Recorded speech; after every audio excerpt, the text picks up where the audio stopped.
you? Do you know who they are? It's simple. A boy and a girl. It's Hansel and Gretel, the brave sibling stories. Let's see their story. Once there lived a poor woodcutter, a widower with his little children, Hansel, his son, and Gretel, his daughter. The little children had no mother to love and care for them. So, the woodcutter remarried, thinking that his new wife would look after his children in his absence. But their stepmom was a heartless and evil woman. She was not very fond of the children. One day, the woodcutter left for work, leaving the children under their stepmom's care, and she thought loudly, "It's such a burden to look after these children. Let me abandon them in the forest tomorrow." Meanwhile, Hansel had overheard her evil plans. "Looks like our stepmom is not very fond of us. Will she really leave us in the forest?" With a plan in mind, Hansel quickly collected some shiny stones lying around the house and went to sleep. Early next morning, the stepmom woke up the children.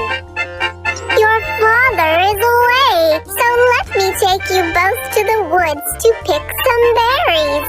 Hearing this, Gretel was excited, but Hansel knew something was fishy.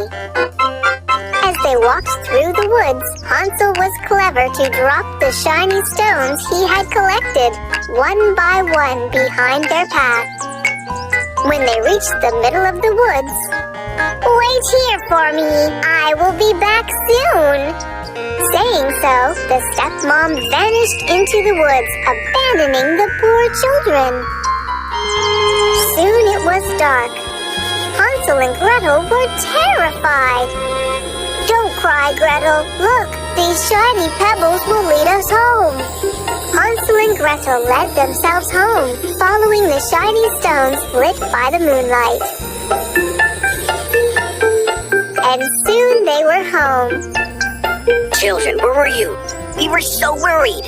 And the stepmom pretended, "I lost them in the woods. Thank God they are back." But the stepmom was determined to get rid of the children somehow. She took Hansel and Gretel again to the forest by lying to them. "Your father is waiting for us in the woods. Hurry, let's go." This time, Hansel had no time to pick any shiny stones. But Gretel had carried a big loaf of bread with her. Like Hansel, Gretel dropped crumbs of bread behind their path through the woods. As they reached deep into the woods, the stepmom abandoned the children, saying, "Let me find your father. You both stay here." It was going to be dark soon. "Mother has abandoned us again. Let's look for the breadcrumbs I have dropped." Hansel and Gretel tried to find their way back home following the breadcrumbs.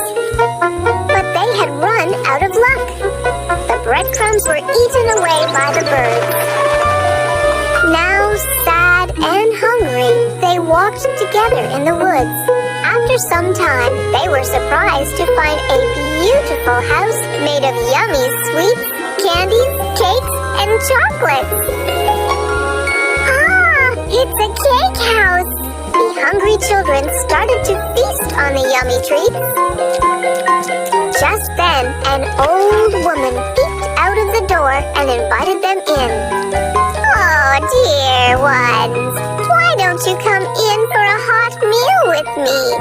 It's cold out here."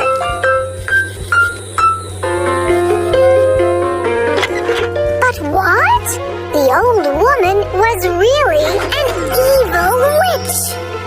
Soon, she locked poor Hansel in a cage and forced little Gretel to do all the household chores.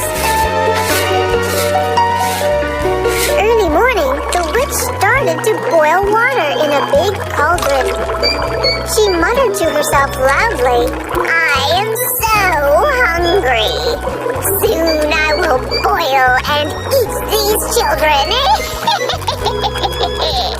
But Gretel had overheard the witch. Wasting no time, she quickly pushed the witch into the boiling pot and ran to rescue Hansel. Gretel soon freed Hansel from the cage. The children quickly collected some gold coins from the witch's house and ran out of the house. Hansel and Gretel wandered in the woods and were just lucky enough to find their father cutting wood nearby. Children, I was so worried. Thank God I found you. Daddy, I was so scared!